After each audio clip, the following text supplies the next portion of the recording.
Gary Ridgway, the Green River Killer, couldn't remember his first murder clearly. He mentioned leaving bodies in open places like against fences or in busy areas, thinking the victims might have regained consciousness and walked away. He admitted to possibly killing a sex worker in the 1970s while married to his second wife, saying something went wrong on a date. Though details of his first murder remained unclear, Ridgway confessed to having an early interest in killing. When he was about 16, he remembered seeing a boy playing. He remembered walking up to the boy, taking a knife out of his pocket and stabbing the little boy in the side. He didn't know the boy, and he didn't know what happened after he ran off clutching his side. He just wanted to know what it felt like to stab someone and did it. He was in the wrong place at the wrong time, and I was at the right place at the right time. I guess what you'd call it. The task force had actually been able to locate that boy, now a grown man living in California. He had been able to confirm that a boy about 10 years older than him had taken him to the woods and stabbed him. The boy, however, made it to the hospital where he had surgery, and he never returned to school, so the suspect was never found. Once he recovered, his family had moved to California, and that statute of limitations had long passed the assault. So who was Gary Ridgway? Gary Ridgway was born on February 18, 1949 in Salt Lake City, Utah. He was the middle of 3 boys. When he was 11, his family moved to King County, Washington, where they had a house close to the Pacific Highway South, where he ultimately found most of his victims. His father worked as a bus driver, and Ridgway has claimed that his father would bring him along complaining about all the sex workers on the streets that he saw. His mother worked at a department store part-time.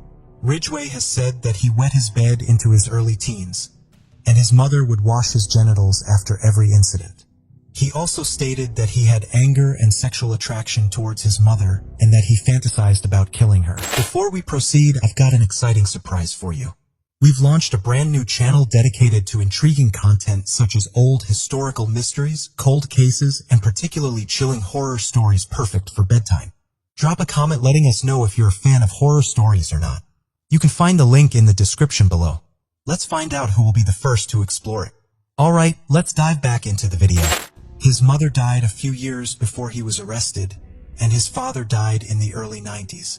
Ridgway is believed to have an IQ in the low 80s. He was held back twice in school and graduated in 1969 from Tay High School. After high school, he joined the Navy. While in the military, he married his high school sweetheart in 1970. He was deployed to the Philippines, which he admitted was his first time experiencing sex workers. In 1971, he was honorably discharged from the Navy and returned home. While he'd been away, his first wife had begun a relationship with another man and had filed for divorce, and they were divorced by 1972. Ridgway would say his wife had become a whore while he was overseas. In August 1971, he started a job at Kenworth Trucking, which he kept for over 30 years until his arrest in 2001. His job was only a few miles north of where he picked up most of his victims. In 1972, he met his second wife. They were married in December 1973, and they lived in several residences during their marriage. In 1975, they had a son named Michael. His second wife would remember that Ridgway liked to have sex outside and had been interested in bondage. He liked to practice walking silently when they walked in the woods, coming up behind her and scaring her. She would report that he often came home later than expected, wet and dirty. In the later years of their marriage, he would come home later and later. At least once, Ridgway admitted that he came up behind his second wife and choked her in what he called a police-style chokehold. After their relationship deteriorated in 1980, they separated. In 1981, their divorce was finalized and she got full custody of their son. Ridgway then only got to see him on alternate weekends. In November 1981, Ridgway bought his house at 21859 32nd Place South, King County, Washington. This was where, in his 2003 interview, he admitted to taking and killing the majority of his victims. He admitted that he didn't kill any woman in the house for 6 months in 1982 when he had renters living in the house, and he lived alone there until 1985. After his second divorce, Ridgway had several relationships with women. Some he met at organizations for single parents, parents without partners. He even got engaged again and planned to be married in June 1984, but she ultimately ended the engagement after she had met someone else. In February 1985, he met his third wife at the Parents Without Partners group. Several months after they started dating, she moved into his house in Place South. In 1988, they got married. They moved several times but always stayed in the King County. Ridgway owned a residence in Des Moines, Washington. He then moved to Auburn, Washington, where he lived until his arrest in 2001. His third wife and many of his ex-girlfriends would be shocked to learn that Gary Ridgway had been killing women during their time dating him. His third wife has talked about how he was an amazing, caring, and involved man and that they had a good marriage. She said that he was good with his son and her children, and that she loved him at first sight. However, they got divorced in 2002 after his conviction. Law enforcement believed that Ridgway got away with his crimes for so long because he didn't fit popular perceptions of a serial killer at the time. He wasn't a loner. He had always been in a relationship or married. He had no violent criminal history. He was steadily employed for 30 years. After his arrest and confessions, his brother came forward saying that he had never displayed any abnormal behavior in front of him. The people who knew Gary Ridgway best didn't know him at all. Gary Ridgway is considered to be one of America's most prolific serial killers, having been convicted of 49 murders and is believed to have killed more than 70 women between 1982 and 2001. At that time, only one known victim had escaped Ridgway, Rebecca Gay, and her case could never go to trial as a statute of limitations had passed by 2003. Gary Ridgway had 3 unidentified victims. One victim was known previously as Bones 10, but was identified in 2020 as Wendy Stevens, who was Ridgway's youngest victim at 14 years old. She had run away from her home in Denver, Colorado in 1983, and her remains were found in March 1984. The last 2 unknown victims are called Jane Doe B11, who was found in 1986, and Jane Doe B20, who was found with the help of Ridgway in 2003. Authorities are still hopeful to identify both victims. Authorities believe that there may still be more victims out there. We may never know the exact number that Ridgway killed. Gary Ridgway currently resides in the Washington State Penitentiary in Walla Walla. He will never be free, and he will die in prison. What do you think about it? Tell us your thoughts in comments below. Let's continue. Once the task force knew about Gary Ridgway, they started talking to people who knew him. They also spoke with witnesses who saw some of the victims last. Some people could sort of recognize him in pictures, but not completely. There were stories of someone using different colored pickup trucks, while Gary had a maroon one. But they found out he could use his brother's blue truck and his father's truck too. The investigators interviewed Gary Ridgway many times over the next few years. At one point in 1984, he would be brought in for a polygraph asking if he knew anything about the Green River killings and if he'd met any of the victims. He passed the polygraph, saying he didn't know anything about them. In 1987, Ridgway was served with a search warrant for his home, including several vehicles, his person, and his workplace. They found Ridgway at his workplace when they served the warrant. The search warrant was given because they'd found metal fragments consistent with ones found at Kenworth Trucking. Green carpet fibers were also found on several bodies, and interviews with people who had been inside his home reported seeing similar carpets in the bedrooms. What they were hoping to find more than anything else were victim trophies, as a reminder of their kills and an ability to relive their fantasies. After searching everywhere, his home, backyard, work locker, and several vehicles, they could not find anything that directly connected him to any of the victims. They did, however, get one piece of evidence they hoped would help. They got Ridgway to chew on a cotton ball, and they had his saliva. Even though the task force was very suspicious of Ridgway, with no evidence being found that directly connected him to the victims, they were not able to take him into custody or charge him with any crime. From the saliva sample taken from Ridgway, they hoped that at the time, in 1987, they could get a blood type and match it to the blood type found in the bodies of the 2 victims in 1982. They were able to get a definitive match, but evidence would be put in the freezer in the hopes that they could use it in the future. In the late 1980s, the task force was reduced due to budget cuts with no concrete suspects and over thousands and thousands of man-hours devoted to the project. It cost more than $15 million from 1983 to 1990 to run the task force. That did not mean that they stopped looking for answers on who killed what was believed at the time to be more than 40 women. In 1992, one detective remained working on the Green River Killer case, Detective Tom Jensen. Detective Jensen was left to review the case files and look into new tips. In 2001, almost 20 years after the first body was found, he got approval to get evidence retested with new DNA evidence and sequencing technology. In September 2001, they found a match to the DNA found on all 3 of the victims. After all this time, the DNA matched Gary Ridgway. 2001, Gary Ridgway was arrested after trying to pick up a King County Sheriff's officer who was posing undercover as a sex worker. He had asked if she was dating and agreed to meet her down the road and was arrested on the spot. When being interviewed during his booking, he asked the detectives not to call his wife but said, quote, "You can contact the Green River Task Force. They know me really well." He was arrested while leaving work for first-degree murder. In December 2001, Ridgway was charged with 4 counts of first-degree murder in the cases of Marcia Chapman, Opal Mills, Cynthia Hines, and Carol Christensen. His DNA was found in the bodies of all the women except for Cynthia Hines, but due to her being found so close to the other victims, they had no doubt that the same person had killed her. We've covered Marcia, Opal, and Cynthia's cases, but 21-year-old Carol Christensen was found on May 8, 1983 in a wooded area in Maple Valley.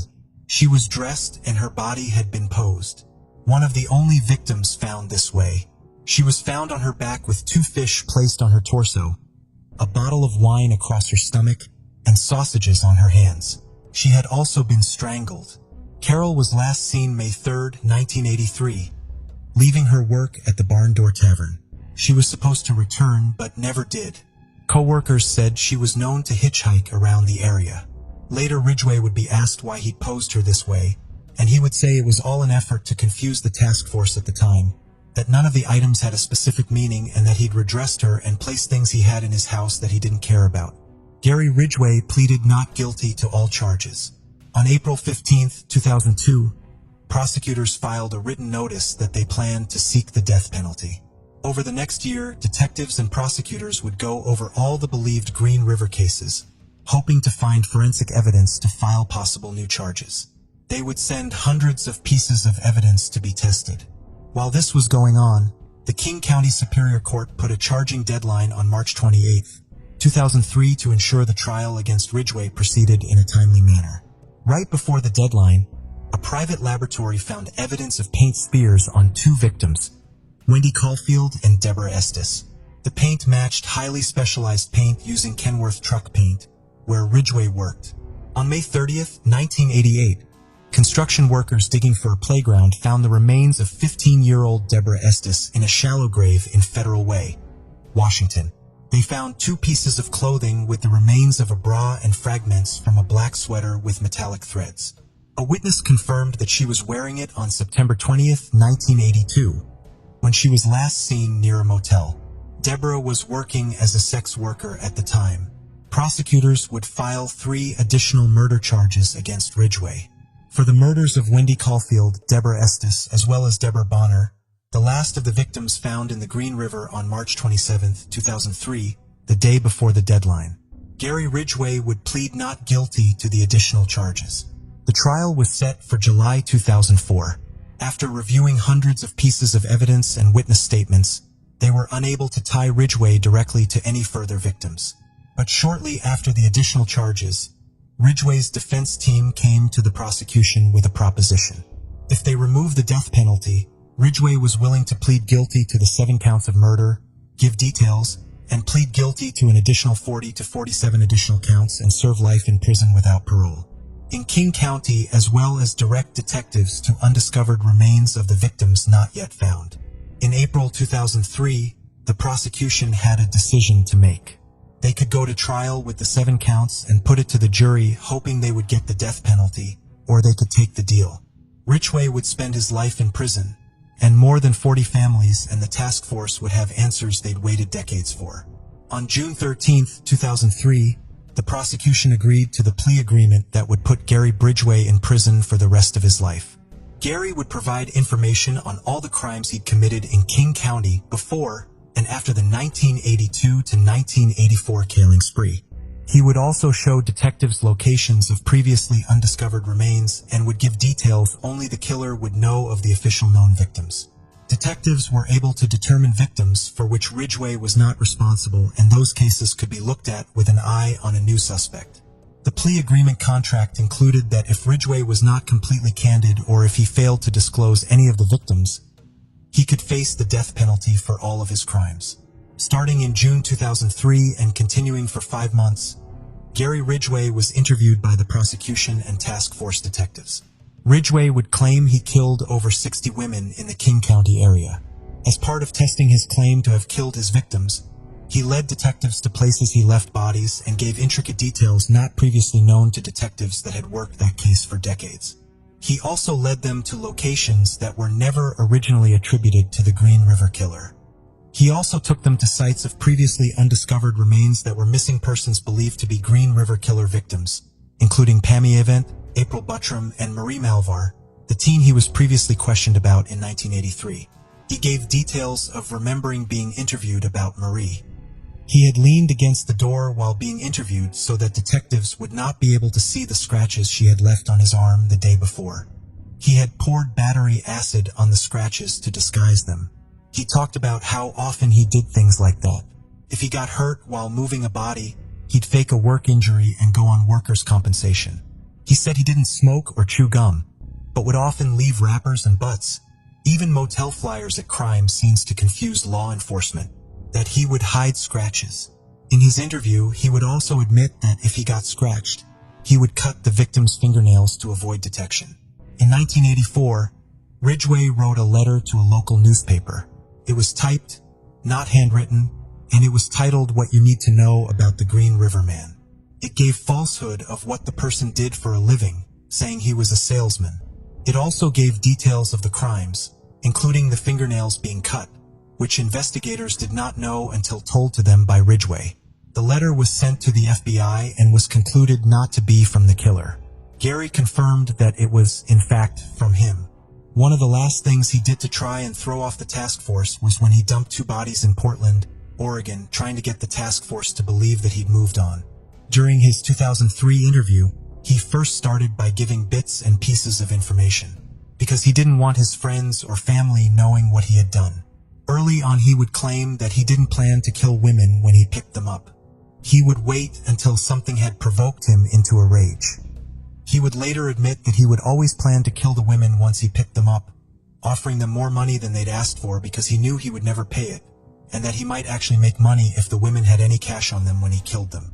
He talked about how he would use the picture of his son to put his victims at ease, showing his ID covering his name with his son's picture below it. That was not the only way his son was involved. He would admit to picking up his second victim, 19-year-old Giselle Lavorne, in 1982 with his then 7-year-old son in the vehicle. He would pick her up for a date and she directed him to a spot. He told his son that he was going for a walk with the woman and to stay in the car, and once out of his sight they would have sexual intercourse, and that he thought he heard his son. When she looked up from behind, Ridgway put her in a choke hold until she passed out.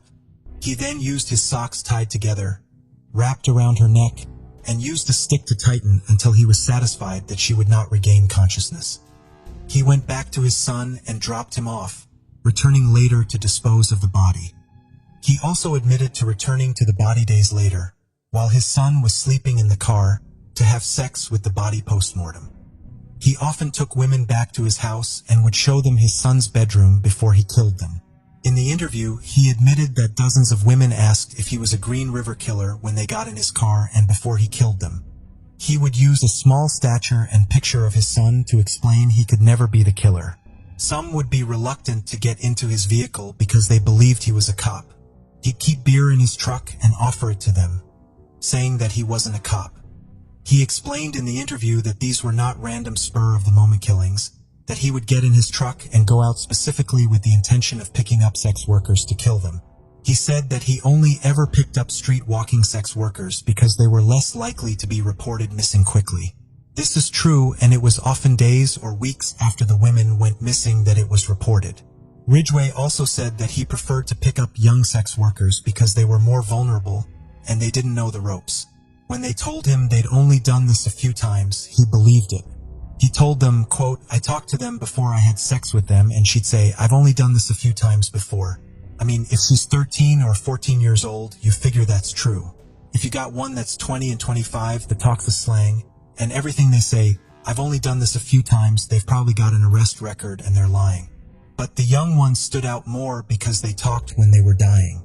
He did talk about how a few times, but not many during his killing spree, that he'd pick up a sex worker intending to kill her, but that didn't happen often. He also sometimes would go through with a date in the hopes that the women would feel more comfortable. In his car the next time he picked them up, and then he would take her back to his house and kill her.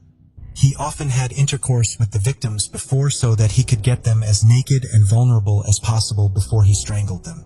And he always strangled his victims. Ridgway initially said in an interview that he had stopped killing in 1985 when he met his second wife. But the date changed when he admitted that he had killed women till his arrest in 2001. But his later crimes were amateur and much less frequent than his killings from 1982 to 1985. Ridgway had a hard time remembering specific victims.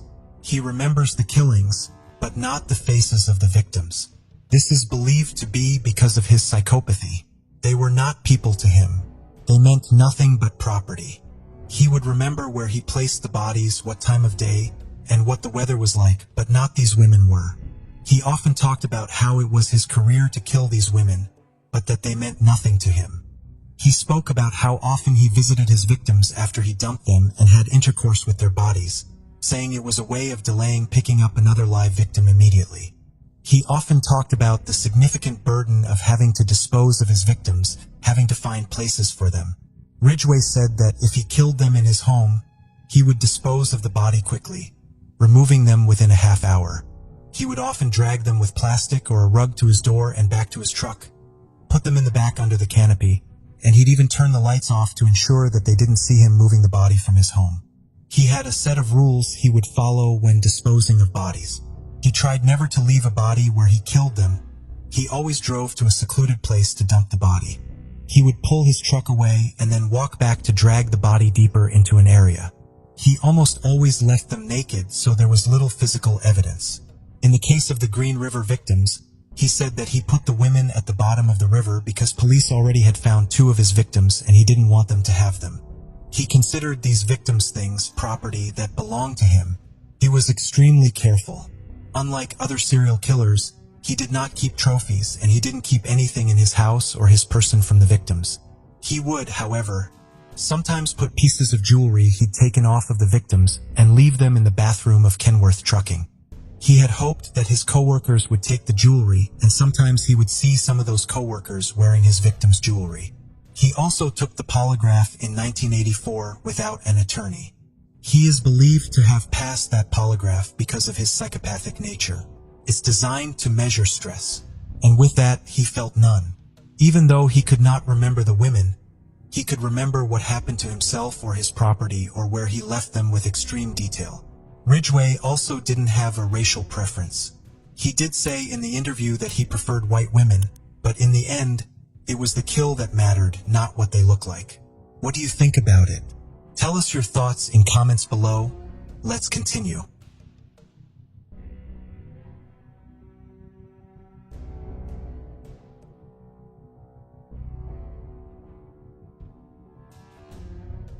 Before we continue, 90% of you haven't subscribed to our channel, so if you like this video, please subscribe. It motivates us to make more content for you. Okay, let's continue. Before we proceed, I've got an exciting surprise for you. We've launched a brand new channel dedicated to intriguing content such as old historical mysteries, cold cases, and particularly chilling horror stories perfect for bedtime. Drop a comment letting us know if you're a fan of horror stories or not. You can find the link in the description below. Let's find out who will be the first to explore it. Alright, let's dive back into the video. The death of a young person is never easy. We say things like, their life was cut short and they had so much more to offer the world. For Martha Moxley, those things were indeed true and more. Martha never got the opportunity to grow up and change the world. Her legacy was ripped from her, taken by force by a selfish individual who felt entitled to her. Martha's name has become synonymous with violence, and her killer walks free, leaving her family to advocate for her justice. In the summer of 1974, Martha Moxley and her family moved to Greenwich, Connecticut. Their new home was in Belhaven, an affluent, gated community in the heart of the state. The Moxley family had moved from California, where Martha and her brother John had been born and raised. Their father, John David, was a partner in a corporate accounting firm, and their mother, Dorothy, was a homemaker. Both were loving parents, and the family lived a seemingly charmed life. At school, both Martha and John excelled. Martha, in particular, was very popular. She made friends quickly and had an outgoing and vivacious personality. In the fall of 1975, Martha was a Western Junior High School sophomore. Martha got good grades in school. She was athletic, talented in various arts, with an affinity towards drawing and sketching, and had even been voted the most popular girl in school in her yearbook. Those who knew her said Martha was kind, confident, and easy to get along with. She was upbeat and friendly and was often surrounded by friends. Martha was also family-oriented. She didn't mind spending hours and hours with her family on trips or at home. However, like most teens, she wasn't perfect. Sometimes she would miss curfew, sneak a beer, or get caught smoking cigarettes. However, by and large, her parents noted she was a good kid and didn't have any concerns about her. They trusted her ability to make good decisions and felt she was responsible and level-headed. That summer, she made a new group of friends that she'd met at the Belhaven Club within the gated community. With her new friends, they hung out at the pool and played tennis. According to her diary, it was there that she met a boy she was dating, but the relationship was very innocent. In the fall, Martha had just gotten her braces off, and she'd also tried out for the cheerleading team at her school. Her diary revealed her excitement for both of those events. Belhaven was a very secure, exclusive gated community. Anyone in and out was checked by security. Crime rarely occurred there, and it was assumed to be highly safe. All the neighbors knew each other, and all the kids seemed to get along. It was the kind of neighborhood where parents trusted other parents and felt that they had each other's backs. If kids were hanging out in the community, it was regarded as completely safe. No one could predict what would happen the last weekend of October. The likelihood that it was one of their own would tear the community apart. The night before Halloween, October 30th, was known as Mischief Night to the teens of Belhaven. That evening, Martha was supposed to be grounded, but begged her mother to let her go out with her friends, and Dorothy Moxley agreed and let her go. Mischief Night was supposed to consist of innocent pranks, phone calls, bell ringing, maybe even toilet paper in a couple of trees. Nothing serious, and nothing that would cause damage to others. Martha left that evening around 6 p.m. She was accompanied by a somewhat large group of kids from the neighborhood. She left the house with her friend Helen and was due to come home at her 10 p.m. curfew. Dorothy stayed up, waiting for Martha to come home, and once Martha's curfew had passed, she called over to Helen's house to check in and ask if Martha was still with her. Helen said Martha wasn't there. Martha was still at the neighbor's house, last seen with the Scudgel boys, 17-year-old Tom Scudgel and his younger brother, 15-year-old Michael Scudgel. After the call with Helen, Dorothy was sure she would see Martha crossing the street to come home. As the hours passed, she eventually fell asleep sitting beside the window, waiting. The following morning, Dorothy checked Martha's bedroom and noticed the bed had yet to be slept in. She raced around the house, and when she couldn't locate Martha, she called the police. She knew right then that something was deeply wrong. The police, however, weren't initially concerned. They reassured Dorothy that missing teens usually turn up at a friend's house. But Dorothy knew Martha and something wasn't right. She and her son John decided to go door to door to ask neighbors if they knew where she was. The first place she went was over to the Skakel house. The father, Rushton Skakel, was a widower with 7 children. Ruston was the brother of Ethel Kennedy, wife of John F. Kennedy. Tom Skakel answered the door and told Dorothy he had not seen Martha since the night before, and neither had his brother. Dorothy continued knocking on doors and calling friends to no avail. Soon the entire neighborhood would be out looking and calling out for Martha Moxley. A classmate of Martha's made the horrific discovery while cutting through the Moxley property. Was the body of 15-year-old Martha Moxley. Martha lay face down in a pool of her own blood. Her head had been bludgeoned with a golf club, and she'd been stabbed in the neck. The golf club was mostly recovered, having been shattered into 4 pieces. However, the handle was missing.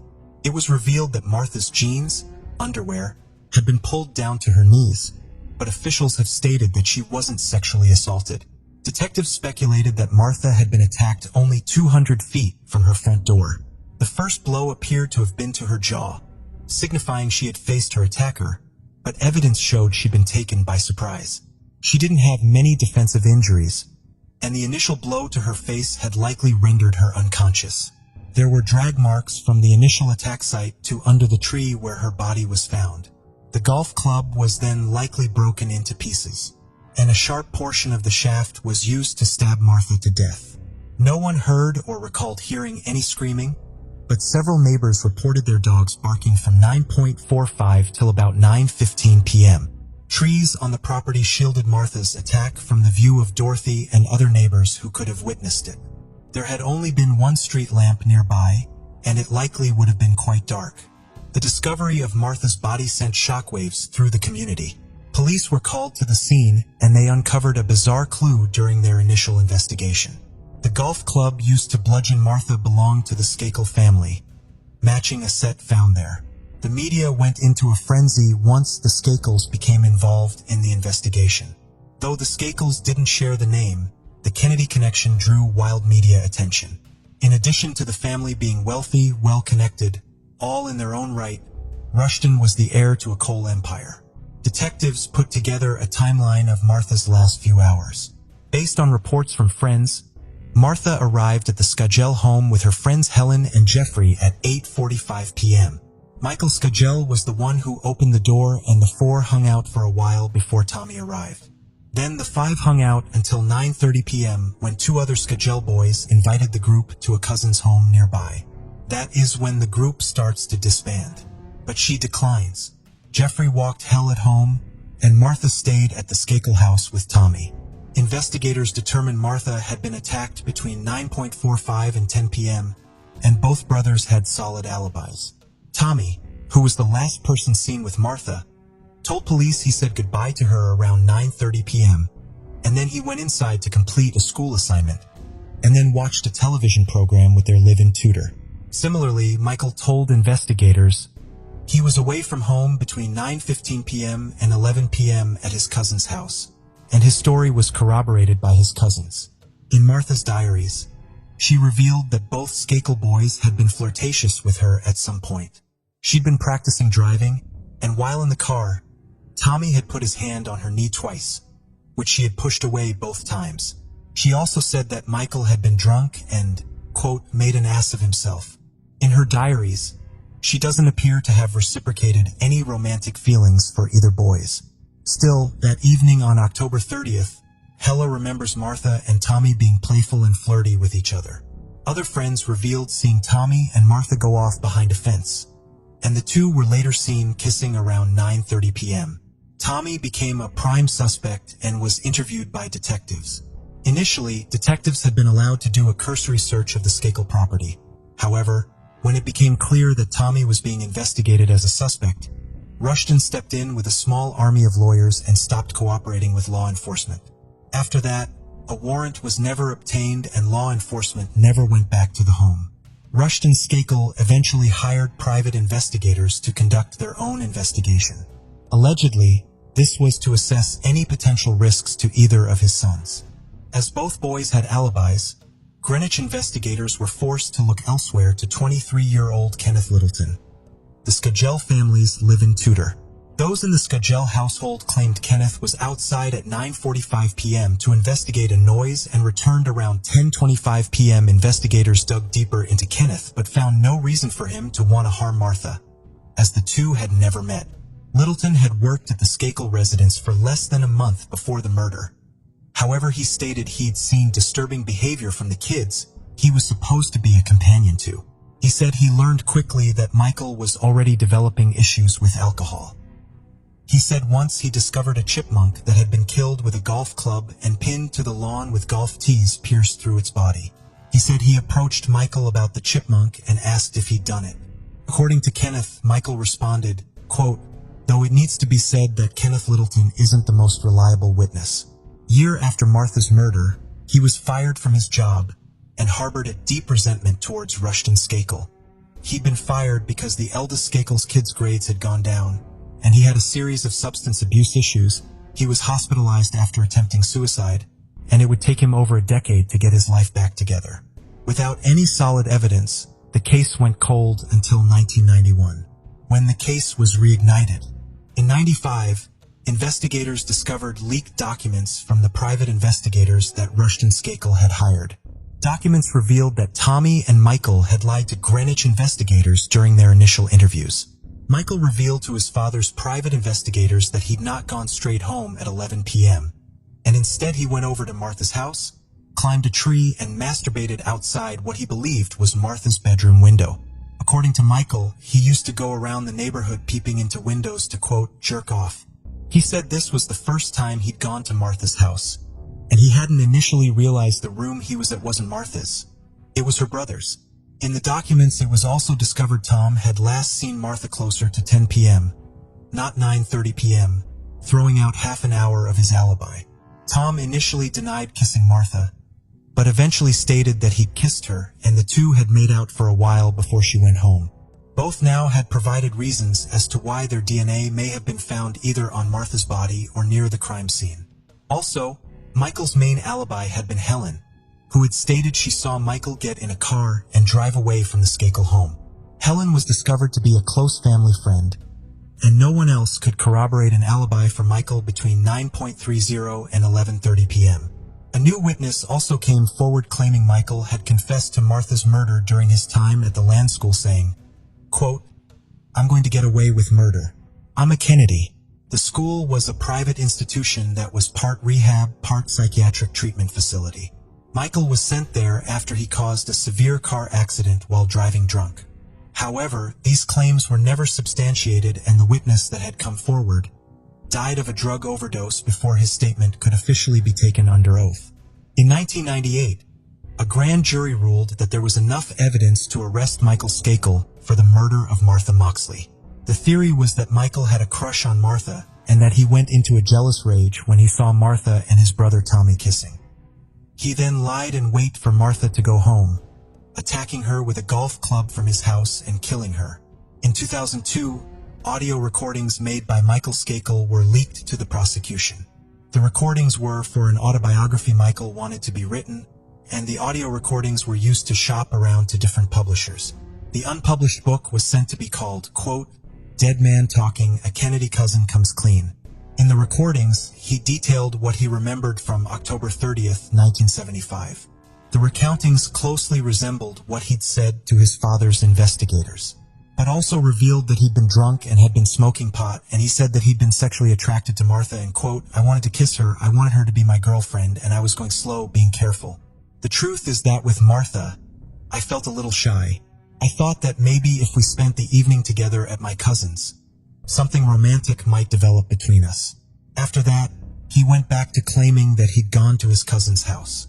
However, the recording further cemented the theory that Martha's rejection and seeing Martha kissing Tommy may have been the trigger that set him off. On January 9th, 2000, Michael Skakel was arrested and charged with the murder of Martha Moxley. He was released later that day on a $500,000 bail. Initially, he was arraigned as a juvenile due to his age at the time of the crime, but a judge later ruled that due to the severity of the murder, he should be tried as an adult, and his trial began on May 7th, 2002. 4 weeks later, on June 7th, 2002, Michael Skakel was found guilty of first-degree murder. He was sentenced 20 years in prison. Several appeals were lodged, many of which were unsuccessful. While incarcerated, Robert F. Kennedy wrote 2 books supporting his cousin's innocence, also subsequently going on a media tour to promote his books, but also to promote the belief that Michael was scapegoated into taking the fall for Martha's murder. In 2013, a judge granted Michael a new trial and he was released on bond. Still then, The Connecticut Supreme Court reinstated the original conviction and he was remanded back into custody. However, in 2018, the Connecticut Supreme Court reversed the ruling overturning the conviction. In 1975, the original investigators from Greenwich PD were noted as inexperienced in investigating this type of crime. It's unclear how much of the evidence had been preserved correctly. At the time, Greenwich wasn't known for many murders, and so when dealing with a case of this magnitude, having inexperienced law enforcement working the case could have been detrimental. The best chance of my getting this parole is to admit guilt to this crime. But again, 10.5 years later, I can't do that. I did not commit this crime. As far as re-examining evidence, it is unclear if the clothing worn by Martha was ever re-examined for DNA, or if it might be worth exhuming her body to see if any new forensic evidence can be found. Keeping in mind, her body had been dragged 80 to 90 feet, and there should be DNA left behind from the killer.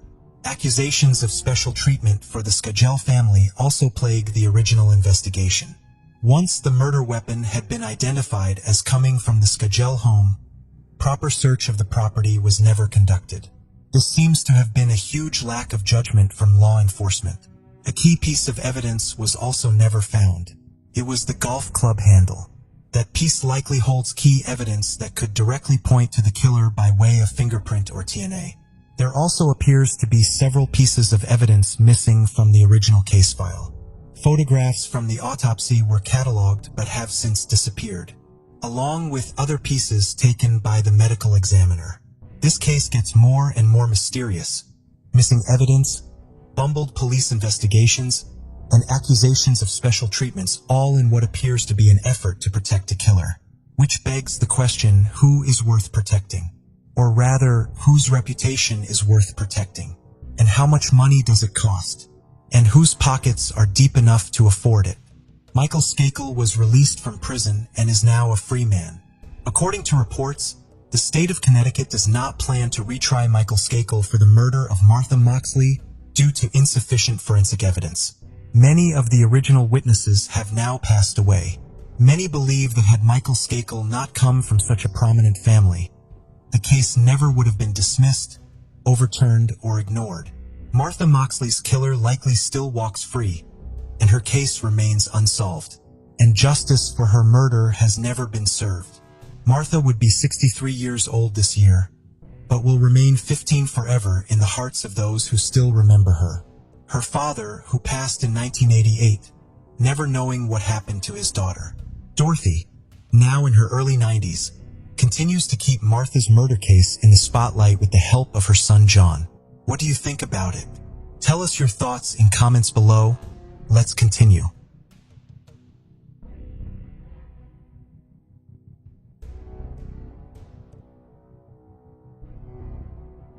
Cheryl Thompson, a 19-year-old student at the University of Cincinnati in early 1978, was known for her kindness and sweetness by those close to her. She embraced student life, making plenty of friends during her first year of studies. Like many students, Cheryl enjoyed relaxing at local bars and clubs when not busy with classes or studying. However, tragedy struck the Thompson family in March 1978, and it would take 4 decades before they finally received some answers. The end of March 1978 marked the beginning of spring break. Droves of students left their dorms and studies behind to spend the next week or two soaking up the sunshine and letting their hair down. For Cheryl Thompson, spring break meant only one thing: family time. She made the short trip from her dorm at the University of Cincinnati to her parents' house in Oakley, a suburb of Cincinnati, and also used the time to catch up with old friends. The high school buddies discussed what college was like for them and what their futures may look like. It was a Friday night on March 24th, 1978. Cheryl spent most of the day at the family home before deciding to hit the bars of Oakley. There was a disco at Gatsby's bar and Cheryl agreed to meet her boyfriend there. At 10:30 p.m. Cheryl left the house, saying goodbye to her little brother Danny. Shortly before leaving, Cheryl received a call from her friend, Laura Bressert, who had initially agreed to attend the disco, but at the last minute, Laura backed out and even begged Cheryl to follow suit. Laura would later tell news outlets, quote, "I begged her on the phone not to go because I had a bad feeling. Cheryl ignored Laura's advice and headed for the bar. By midnight, Cheryl's boyfriend had become worried. Cheryl had never arrived at the bar and had an uneasy feeling overcome him. He began to search the bar and walked the entire route from the bar to Cheryl's parents' house. But there was no sign of her. News outlets reported that Cheryl's boyfriend found her car parked on a street close to the bar. According to the news, the boyfriend collected a second pair of keys from Cheryl's brother and, quote, moved it to a legal parking space and continued his search. At around 5:30 a.m., he spotted something bizarre. Cruising down the road was a strange-looking man. When Cheryl's boyfriend looked again, he realized the man was driving Cheryl's car. He began chasing the man on foot but was unsuccessful, losing the car near Hyde Park Plaza. The bizarre events of the evening had left Cheryl's boyfriend reeling, and by early morning he had arrived at her parents' house to tell them the bad news. Cheryl's parents knew something was amiss when she failed to return home that morning, finding that her bed had not been slept in. Her parents were faced with the difficult task of reporting their daughter missing. The Loveland Police Department arrived at the Thompson home to take statements and evidence, and the search for Cheryl began. Officers retraced Cheryl's steps, but found no sign of her. There was no evidence to suggest that she'd ever made it to the bar. So where was she? The University of Cincinnati confirmed that Cheryl never made it to any of her classes once spring break was over. Investigators did not believe that Cheryl had run away. Law enforcement found her vehicle parked near the bar the next day. The car, other than being abandoned, showed no signs of anything suspicious. 2 weeks later, on April 8, 1978, a state natural resource officer, Mike Surio, was making his rounds on the bank of the Little Miami River, close to East Kemper Road. He was looking for the owners of 2 cars parked near the riverbank. It was his job to make sure anyone fishing in the area had the correct licenses. It was as he was walking that he saw something in the brush. It was a foot. Upon further examination, he realized it was the body of a woman. The Loveland Police Department was immediately summoned to the scene, and everyone's worst fears were confirmed. The police confirmed that the body belonged to the missing 19-year-old Cheryl Thompson, and she had been found partially clothed before being dumped close to the river. The Hamilton County Chief's deputy coroner, Dr. Paul Jolly, performed Cheryl's autopsy. In his report, he noted that Cheryl had suffered blunt force trauma to the head and had been strangled and sexually assaulted. The brutality of Cheryl's death shocked her family, as well as the residents of Oakley. Cheryl had been an average 19-year-old university student. Who would want to harm her and why? Residents tightened their security measures, and women were more cautious of unknown men. Cheryl Thompson's brutal murder wasn't the only one that rocked Hamilton as well as surrounding counties. In 1978, shortly after Cheryl's body had been discovered, news reports began connecting Cheryl's case to others in the area. According to this report, at least 15 other girls and women were found murdered between 1976 and 1978, all under similar circumstances. The list reported goes as follows: Lisa Jansen, 12 years old; Charmaine Stola, 17 years old; Nancy and Theobald, 18 years old; Diane Sue McCroby, 16 years old; Elaine Bear, 15 years old; Nancy Gritzby, 23 years old; Victoria Hinscher, 24 years old; Dorothy Sullivan, 18 years old; Linda Dyer, 15 years old; Mary Ruth Hopkins, 21 years old; Carol Sue Klabler, 16 years old; Unidentified, 25; Susan Gorman, 19 years old; Linda K. Harmon, 17 years old; Cora Ellen Durham, 27 years old. Hamilton residents feared a serial killer was on the loose, and nobody knew who could be next. In 1978, DNA evidence was not yet available. However, the coroner, Dr. Jolly, and crime scene investigators obtained swabs from Cheryl's body to preserve for future use. One of these swabs was what was now commonly referred to as a sexual assault kit. Dr. Jolly could not establish an exact time of death, although he believed she'd been there for around 3 days. Cheryl had been missing for much longer than 3 days, so what had happened to her during that time? Cheryl's boyfriend was thoroughly interrogated and questioned, and he was eventually dropped as a possible suspect. Investigators combed through Mountain's paperwork, looking for a golden clue, but Cheryl's case quickly turned cold. For decades, the swab kit sat in paper bags in the evidence locker of the Loveland Police Department office. Cheryl's murder left a hole in her family's lives. She never finished her degree, started a family, or bought a home. The anniversary of her murder was a painful reminder to her family. In 2012, a glimmer of hope came when the Loveland PD decided to reopen the case. The DNA samples that had been sitting on shelves were once again analyzed. This analysis led to the discovery of a partial DNA profile. The profile was submitted to Cody's, but unfortunately there were no matches. Loveland investigators felt that they were back to square one. They now had a DNA profile, but needed help figuring out it belonged to. In 2012, the Loveland PD decided to submit the swab to a third-party ancestry database after seeing the success that it had brought to cases such as the Golden State Killer. The exact company used was not specified. When these DNA samples were sent off for analysis, the company took just a few weeks to narrow it down to a single family tree. A brother, cousin, and an uncle from this family agreed to submit to a DNA test, eventually ruled them out as suspects. Genealogists were able to tick off male members of the family until they reached one name, Ralph Howell. Howell had been employed as a delivery truck driver for the Cincinnati Enquirer and was an over-the-road truck driver. Ralph had died in 1985 in a car crash, but his criminal history cemented him as a primary suspect. 2 years before his death in 1983, but of the pretense that he would drive her home. Shortly after entering the vehicle, Howell pounced on the woman, throwing a rope around her neck and strangling her. Fortunately, the woman was able to escape and reported the incident to the police. Disturbingly, Howell was able to negotiate his charges, eventually settling on the charges of unlawful restraint, which was a misdemeanor. Howell was now free to do as he pleased, knowing that he would only be sentenced to misdemeanor charges.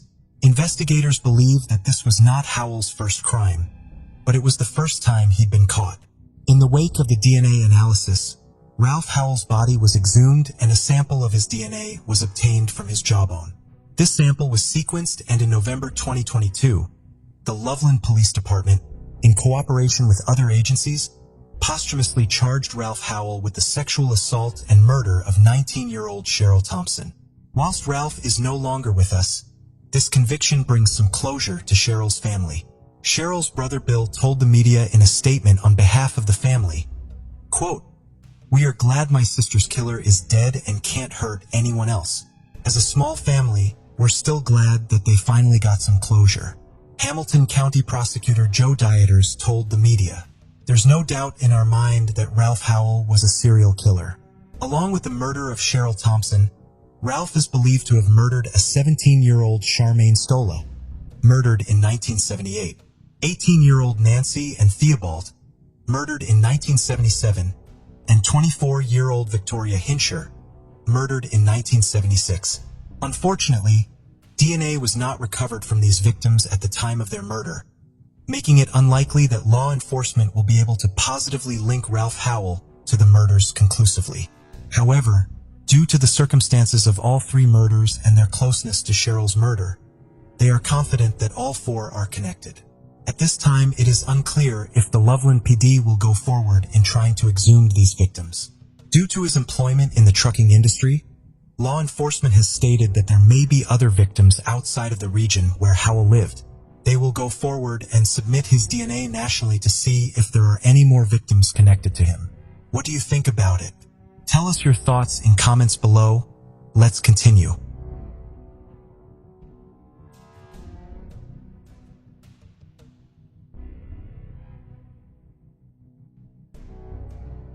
Before we continue, 90% of you haven't subscribed to our channel, so if you like this video, please subscribe. It motivates us to make more content for you. Okay, let's continue. Thank you for joining us on this journey into the depths of unsolved mysteries.